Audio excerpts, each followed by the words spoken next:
(2024년 8월 12일) 이정훈입니다. 광복회를 비롯한 몇몇 단체가 8.15 광복절 기념식에 참석하지 않겠다. 그리고 김영석 독립기념관 임명을 철회하라. 그리고 건국절을 지정하지 말라라는 그런 주장을 하고 있습니다. 이런 주장을 보면서 참 찹찹해요. 너무 대한민국을 자기 존대하는구나. 지금 대한민국이 파리올림픽에서 금메달 13개인가요? 종합 8위를 기록했습니다. 이제 우리가 뭐 스포츠면 스포츠, 경제력이면 경제력, 군사력이면 군사력, 거의 모든 분야에서 세계 탑10에 들어가니까 굉장히 강대국인 줄 아는데, 뭐 영토는 작으니까 강소국인 줄 아는데 70년 전, 80년 전에 우리는 정말 보잘것도 없었습니다. 지금 우리가 대단하다고 80년 전에 우리를 너무 추앙하면은요, 오히려 추해집니다. 제가 앞선 방송에서 광복에 대해 설명을 많이 했습니다. 광복은 복국, 즉 없어진 나라를 다시 세우거나 수복, 빼앗긴 땅을 되찾거나 뭐 그런 거와 비슷한 개념이라고 말씀드렸습니다. 그래서 삼국, 중국에서 조조의 위나라, 송건의 오나라, 그다음에 유비의 청나라를 통일한 거는 조조의 위나라를 이었던 진나라죠. 그 진나라가 통일하고 난 다음에 바로 북방민족의 공격을 받아서 양장 남쪽으로 찌우라듭니다. 그러한 진나라에 환원이라는 사람이 있었는데, 환원이 빼앗긴 진나라의 수도를 되찾자라고 할 때, 그래서 북벌을 주장할 때 광복 구경, 구경은 옛 서울이죠. 그 옛 서울을 되찾자라고 하면서 광복이란 말을 처음 썼습니다. 그 빼앗긴 땅을 찾는 게 광복이란 뜻이죠. 그리고 중국 송나라 때 자치통감, 이 환원 이야기는 당나라 때 나온 진서라는 책에 실려 있고요. 당나라에서 조금 지난 다음에 송나라가 나오죠. 그때 이제 자치통감이 나오는데, 자치통감에서 유방이 한 나라를 세웠죠. 그 한 나라가 왕망에 의해서 끊어져서 왕망이 신나라를 세웠다가 다시 유수라는 사람이 신나라를 무너뜨리고 다시 한 나라를 세웁니다. 그 다시 세운 한 나라를 후한이라 그러고 유방이 세웠던 나라를 전한이라 그런 건 잘 아실 겁니다.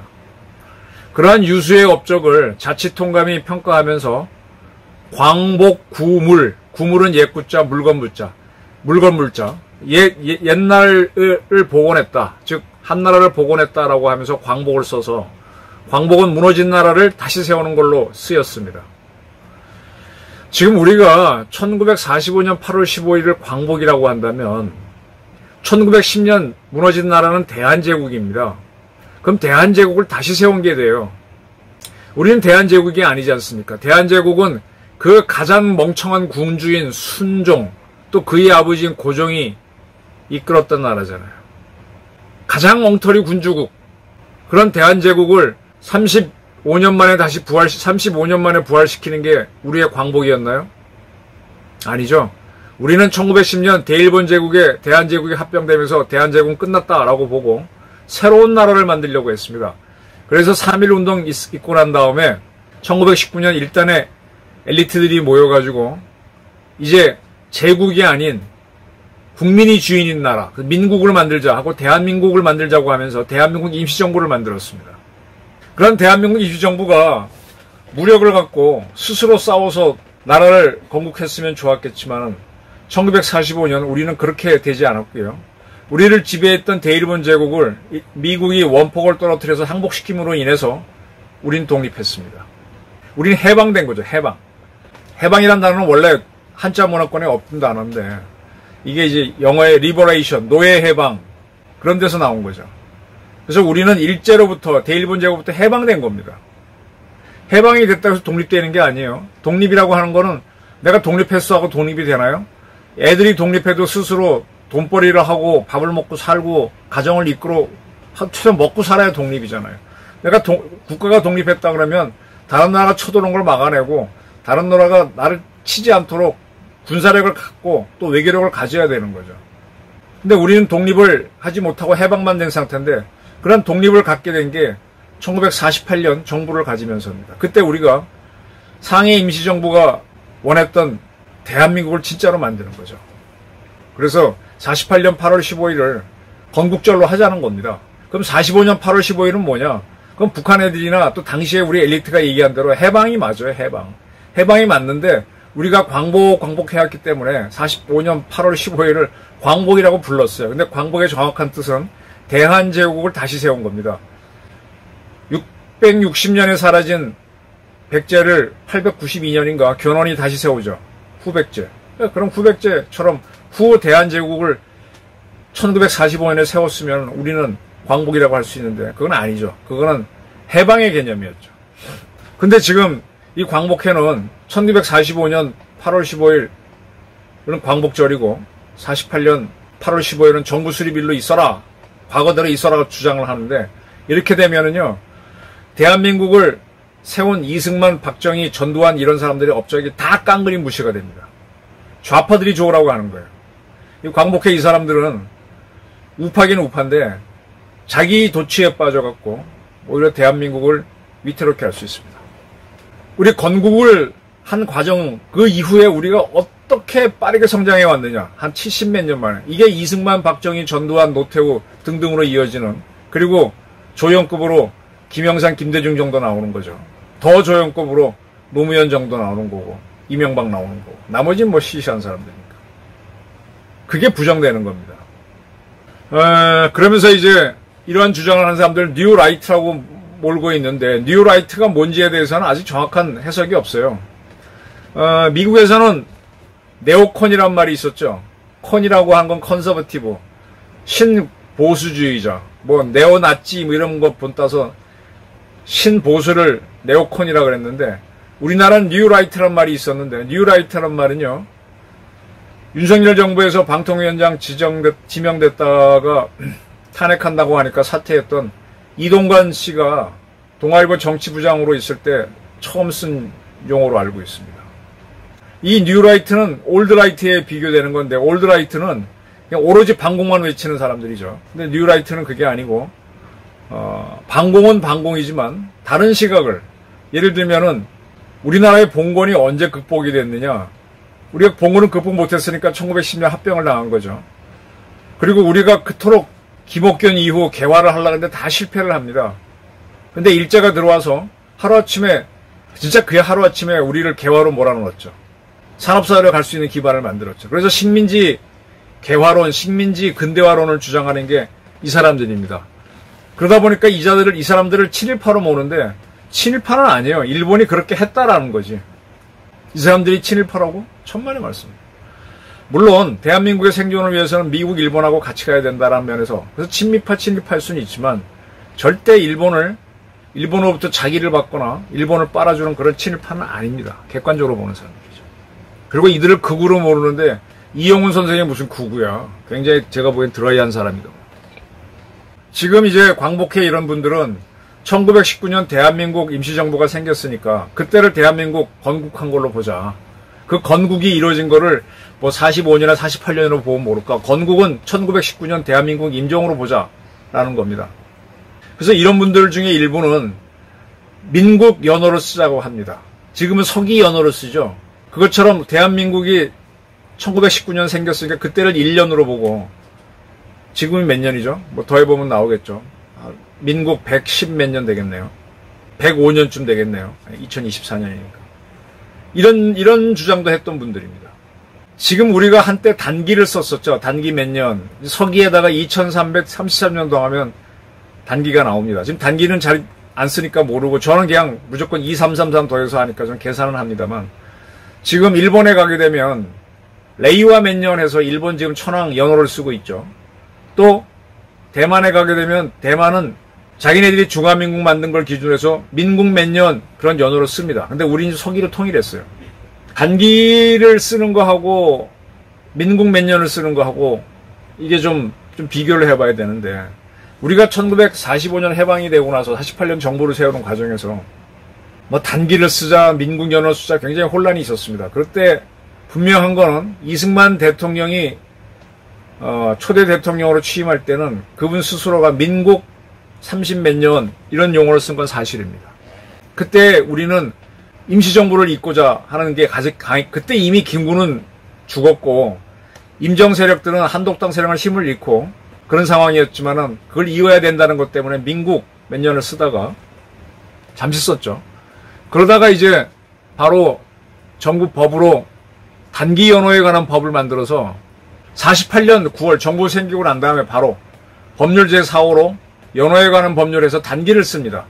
이 단기를 48년부터 쓰다가 박정희가 5.16 하고 난 다음 바로 그해 12월 달에 서기로 바꾼다는 법률을 또 바꾸면서 지금까지 서기를 쓰고 있습니다.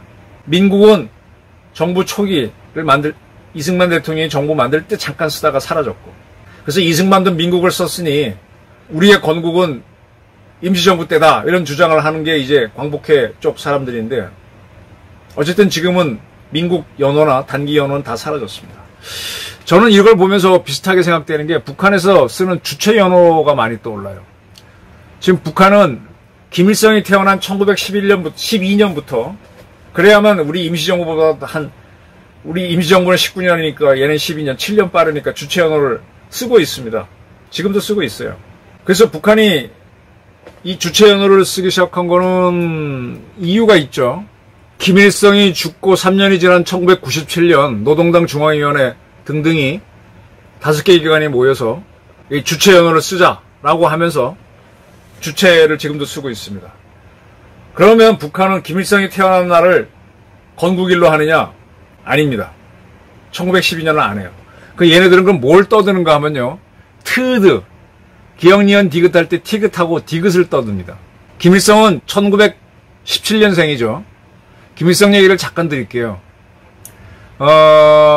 김일성의 아버지는 김형직이죠. 그는 평양의 숭실대학을 나온 사람인데 1907년에 미국 선교사의 중매로 강반석과 결혼합니다. 강반석의 이름이 강반석은 베드로죠. 베드로. 그 기독교 집안의 여자랑 결혼합니다. 그리고 이제 명신학교 선생을 하다가 3.1운동에 참여도 합니다. 그게 이제 문제가 돼갖고 3.1운동 끝난 다음에 압록강을 건너서 압록강 바로 건너 중강진에서 건너면 중국 땅에 한자로 임강이라는 데가 있어요. 거기에서 한의원 열고 한의원 하다가 1926년에 죽습니다. 그때 김일성이는 12년생이니까 만 14살이죠. 만 14살이죠. 자, 이때 이제 웃기는 주장을 하는 거예요. 이 1926년에 김일성이가 타도 제국주의 동맹을 만들었답니다. 14살이면은 중학교 한 2학년 나이 되나요? 요즘 같으면? 타도 제국주의 동맹을 만들었대요. 그래서 티귿티귿이라고 합니다. 근데 이게 진짜로 있었는지 없었는지 몰라요. 머릿속에는 있었을지도 모르지. 그때는 뭐 2차 대전 가기 직전이니까 뭐 제국주의 어쩌고 했었으니까 우리는 아무도 모르죠. 머릿속에 있는 거. 그 다음에 이듬해에 김일성이가 15살이 되는 27년에 반제 청년동맹을 만들었다고 주장해요. 반제국주의 청년동맹을 만들었다고. 27년 8월 27일 만들었다고 합니다. 거기가 어딘가 하면은 걔네들 기록에 보게 되면 백두산 근처에 가면 장춘이라는 데가 있어요. 거기에 카룬이라는 데에서 카룬, 카드 칼 때 카자에다가 윤리할 때 윤자, 카룬이라는 데에서 이걸 만들었다라고 합니다. 그리고 요거를 32년이니까 20살 냈을 때죠. 그때 반일 인민유격대로 바꿨다라고 합니다. 그러니까 14살에 만들어 15살에 바꿨다가 20살에 반일 인민유격대를 만들었다고 하는데 그럼 이게 어떻게 되는 건가 하면요. 아까 김일성이가 지 아버지가 죽을 때 트드를 만들었다 그랬잖아요.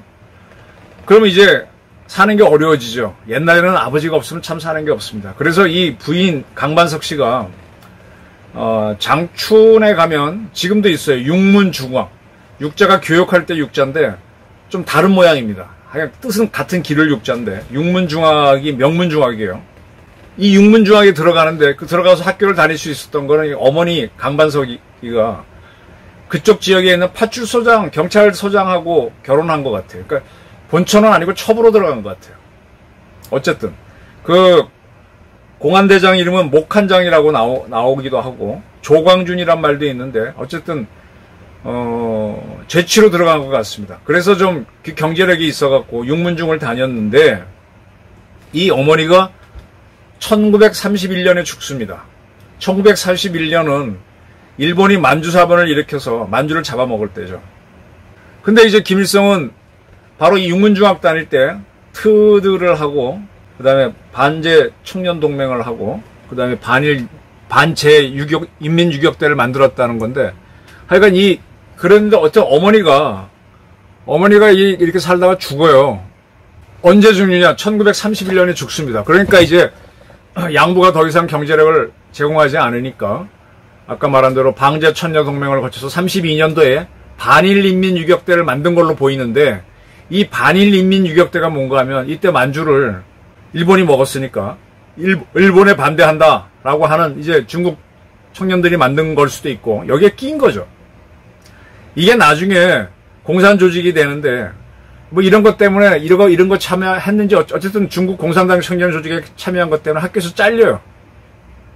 돈도 안 냈고. 그러면서 주보중이를 따라다닙니다. 그 다음에 이 주보중이 부대는 일본이 막 토벌을 하고 하니까, 당시 이제 일본하고 소련은 서로 중립조약을 맺어서 안 싸우기로 약속했어요. 그러니까 이놈들이 소련으로 도망갑니다. 그 소련은 얘네를 받아갖고 혹시 필요하면 써먹으려고 88여단을 만듭니다. 그래서 주보중이 여단장이 되고 다 외국인들을 만든 거죠. 거기 중대장 대위로 있던 게, 소련군 대위로 있던 게 김일성이에요. 그러다가 이제 이 일소 중립조약을 깨고 45년도에 깨고 미국이 원폭을 떨어뜨리니까 소련이 일본을 치죠. 일본을 친다는 건 만주에 있는 일본군을 치는 건데, 그렇게 해서 일본이 항복하니까 소련이 북한에 들어왔고, 그래서 일본군을 무장해제 시키면서 38선 이북은 소련이 군정을 하고 그 이남은 미군이 군정을 하는 걸로 되죠. 그 소련이 들어와가지고, 야, 여기다 누구를 조선인 대표로 내세워서 할까 하다가 여러 사람이 있는데 말 잘 듣는 대위를 소령으로 진급시켜서 김일성을 내세웁니다.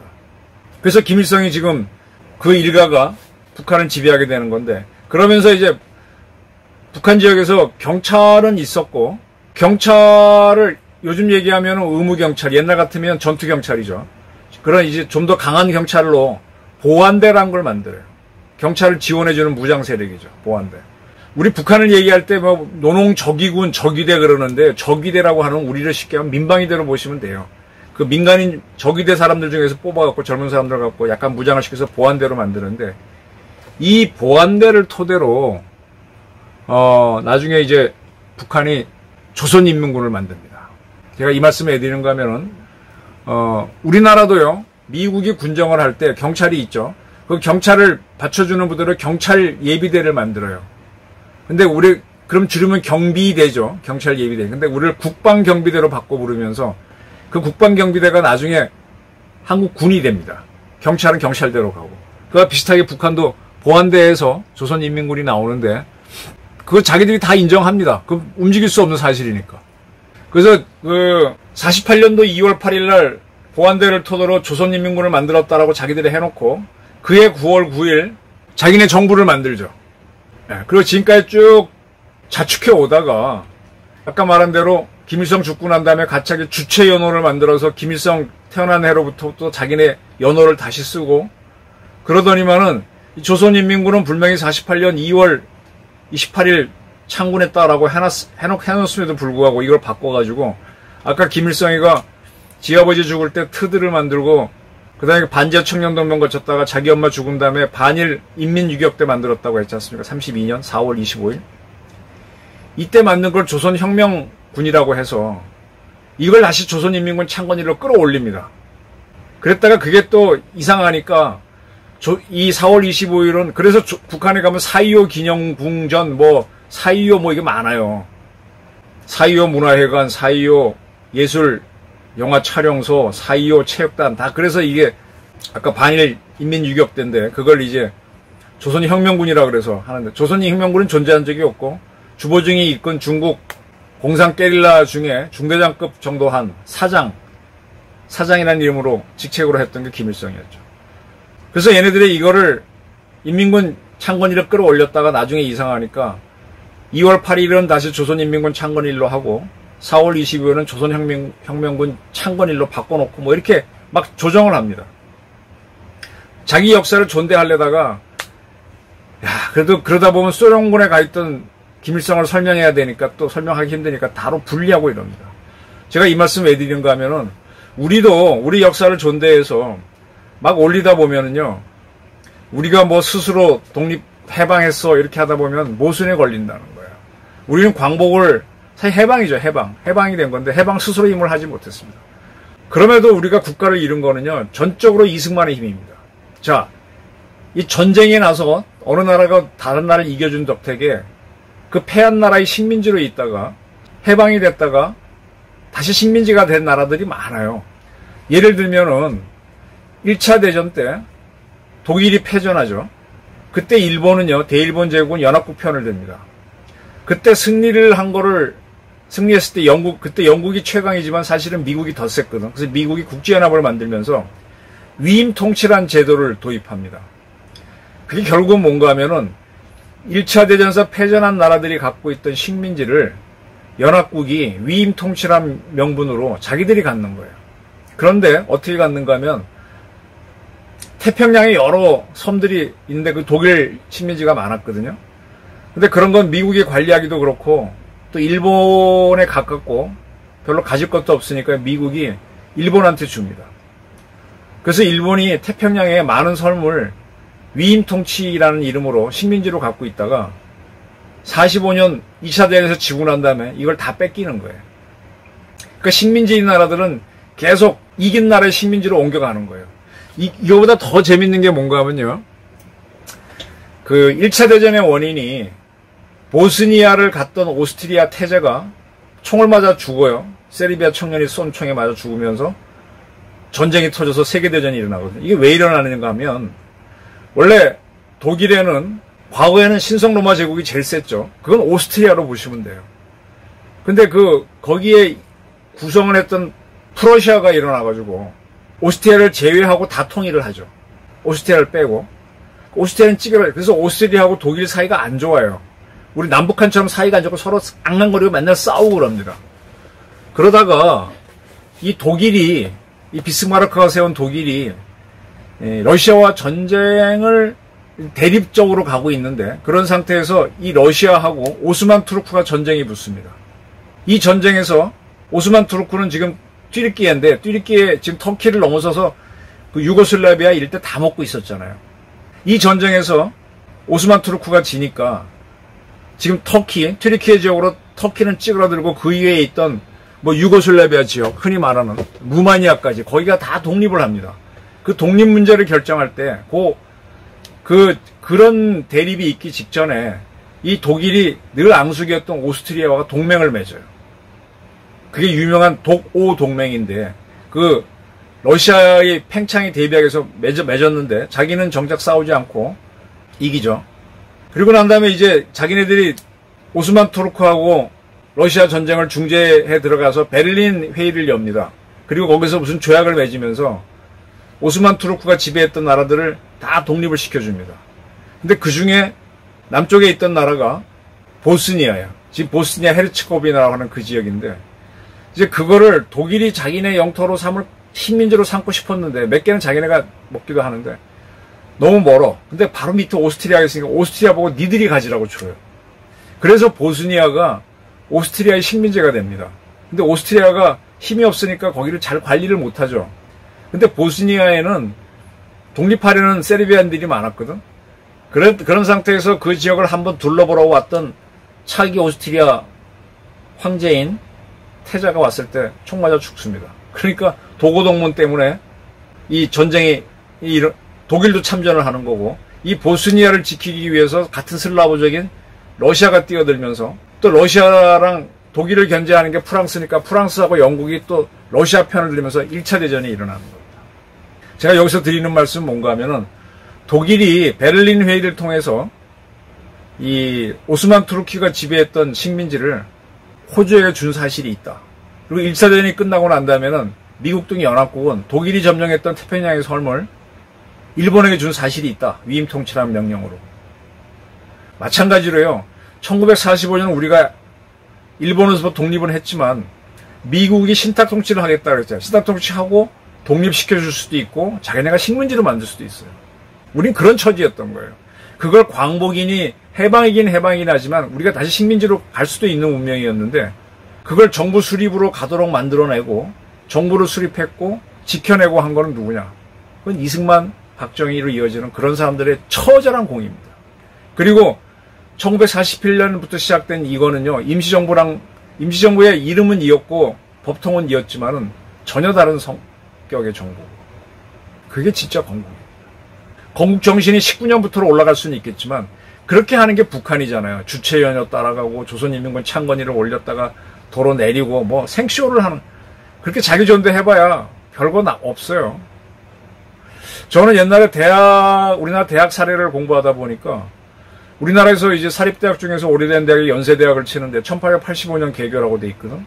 근데 일본에서 오래된 대학 보니까 별 차이가 안 나. 1860년, 70년, 1900년 비슷해요. 와세다 게이오가 대한민국의 연대 고대보다 결코 역사가 오래 안 됐어요. 그 이유를 보니까 일본에서는 딱 대학 제도가 만들어지고 난 다음부터 대학으로 인정을 해서 와세다 게이오를 인정하더라고. 근데 대한민국은요. 우리나라는 일제 식민지배를 받을 때는 그들이 세운 제국대학 경성제대만 대학이고 보성전문 연희전문은 대학이 아닙니다. 그냥 전문 학교죠. 45년 해방되고 난 다음부터 우리가 대학령을 만들어 대학제도 도입하면서 그때 비로소 연세대학교, 고려대학교, 동국대학교가 만들어지거든요. 우리는 일본식으로 하면 우리는 45년 만들어졌으니까 이제 한 80년 돼야 되는데 연대 같은 경우 벌써 한 130 몇 년, 고대도 110 몇 년 그러잖아요. 이건 뭔가 하면 보성전문, 연희전문, 세브란스 전문부터 쳐서 그런 거예요. 그러나 어쨌든 그 맥은 이어졌잖아요. 근데 우리는 임정의 맥이 끊어지지 않습니까? 정신만 이었을 뿐이지. 자꾸 우리는 너무 존대를 하는 게 쎄. 한양대학교 같은 경우는요. 대일항쟁기 때 그냥 학원으로 있었어요. 학원. 기술배, 소화공과학원. 일본 천황이 소화였으니까. 소화경과학원으로 있다가 해방 이후에 그게 한양대학교로 바뀌는 겁니다. 근데 개교는 소화공과학원 때부터 치고 있거든요. 근데 우리가 좀 충분히 옛날에 그렇게 존대를 해야 되겠지. 근데 지금은 우리가 지금 G10 국가가 됐고 객관적으로 봐야 됐고 이제 연세대학이나 고려대학이나 한양대학이나 해화전문이었던 동국대학을 키운 거는 그걸 설립자들이 계속 이어지면서 키웠으니까 그건 자기네 정통성이 있지만 우리는 임정맥이 끊어지고 새롭게 이승만 세력이 와서 키우고 했으니까 다른 거지 않습니까? 그리고 우리는 어쨌든 후 대한제국도 아니고 대한민국이고 새로운 고조선 이후 한 번도 해본 적이 없는 공화정을 한 나라잖아요. 건국이죠. 근데 이거를 광복회가 반대. 광복회는 뭐 임시정부를 이었다고 하는데 사실은 1965년 박정희 정부가 만들어준 게 광복회예요. 이미 임정 세력들은 다 사그라들었습니다. 정치력도 잃었고 또 그분들 중에 김구는 그렇다면 김규식 이런 사람들은 북한으로 갔잖아요. 김구도 남북연설회에 참여하고 이 반공사상으로 해서 쭉 시장경제로 끌고 온 거는 이승만 이후의 세력입니다. 저는 그래서 건국절을 하는 게 맞다고 보는 사람입니다. 지금 광복회가 뭐 이런 주장하는 사람 친일파를 몰고 있는데 글쎄 그렇게 하면서 또 이걸 아마 또 펌프질하는 세력들이 있을 겁니다. 저는 이제는 이 광복회 이종찬 씨가 이끄는 광복회 그 전임인 김원웅 씨가 이끄는 광복회는 또 추태를 보였었죠. 이 광복회가 너무 도구마에 빠져있지 마라. 임정의 공은 다 인정한다. 그러나 임정이 하지 못한 거를 48년 우리가 이뤘고 그 다음에 엄청난 속도로 국가를 만들었고 산업화를 했다. 그러한 대한민국 파운데이션 파더들을 우리가 경축해야 되죠. 이 이승만 박정희를 부정했던 게 공산 세력입니다. 근데 이승만 박정희 다 죽었었는데 이 사람들이 이제 열심히 보수파가 살려내니까 이들이 길을 쓰고 지금 망가뜨린 게 전두환이에요. 5.18로 잡아놨죠. 전두환까지 이제 충분한 객관적인 평가를 하게 되면요. 대한민국은 다른 나라가 됩니다. 아직은 전두환까지는 사회적인 복권을 못 시켰어요. 근데 박정희, 전두환을 무력화시키는 방법 중에 하나가 건국을 인정하지 않는 거예요. 근데 여기에 광복회가 참여하고 있다는 겁니다. 광복회 주장대로 하게 되면 이승만은 친일파, 박정희 친일파가 되는데 이승만이 친일파라고 하는 건 어느 도단이죠. 저는 그래서 광복회, 이종찬 씨 광복회가 뭐 김영석 교수의 독립기념관 장 취임까지도 반대하고 하는데 이거는 자칫 좌파들에게 빌미를 주는 것이다. 이런 말씀을 드리고자 합니다. 광복해. 진짜 제대로 가자. 그대들의 공헌이 있지만 그대들 또한 보수 정권이 만들어준 단체이고 대한민국은 그러면서 꿋꿋이 커온 나라라는 걸 인정하자. 북한처럼 자꾸 역사를 광복이 나라 세운 거다. 아니죠. 우리가 그때 광복이라는 단어를 갖다 썼을 뿐이지 광복이라는 이름 매달릴 이유도 없어요. 우리는 후 대한제국도 아니니까. 이런 것들을 확실히 알았으면 좋겠습니다. 감사합니다.